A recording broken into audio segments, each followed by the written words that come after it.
শিলিগুড়িতে এদিন মিছিল করল কামতাপুর প্রোগ্রেসিভ পার্টি। এদিন দুপুরে এই মিছিল অনুষ্ঠিত হয়।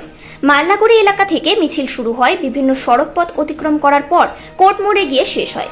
কামতাপুরি ভাষায় পঠন পাঠনের জন্য রাজ্য সরকারের কাছে আবেদন করা এছাড়া আরও বেশ কিছু দাবি নিয়ে তারা এই মিছিল করেন। Bureau report, news prime Times.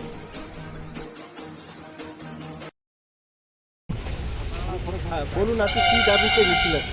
আজকে আমরা এখানটায় মেনলি দার্জিলিং ডিস্ট্রিক্ট থেকে এখানে আমাদের মেন যেটা দাবি হচ্ছে কামতাপুর প্রোগ্রেসিভ পার্টি।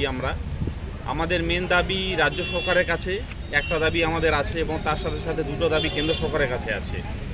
আমাদের যেটা রাজ্য সরকারের কাছে দাবি আছে, আমাদের দীর্ঘদিনের দাবি, সেটা আমাদের মাননীয় মুখ্যমন্ত্রী আমাদের জন্য দুটো প্রাইমারি স্কুল তৈরি করে দিয়েছে। আমরা চাই যে আমাদের যে এখানকার যে 7টা জেলা আছে উত্তরবঙ্গের মধ্যে, এখানকার আমাদের কামতাপুর অধ্যুষিত এলাকা, সেগুলোর মধ্যে যাতে আমাদের স্কুলগুলো মানে ব্যাপক পরিমাণে তৈরি করা হোক, যাতে আমাদের পঠন পাঠনের সুবিধা করা হয়। তার জন্য আমরা মুখ্যমন্ত্রীর কাছে এই দাবিটা জানাচ্ছি এবং তার সাথে সাথে কেন্দ্র সরকারের কাছে যেটা আমাদের দাবি, সেটা হচ্ছে আমাদের দীর্ঘদিনের দাবি, এটা ভাষাটাকে আমাদের এই শিডিউলে অন্তর্ভুক্ত করা।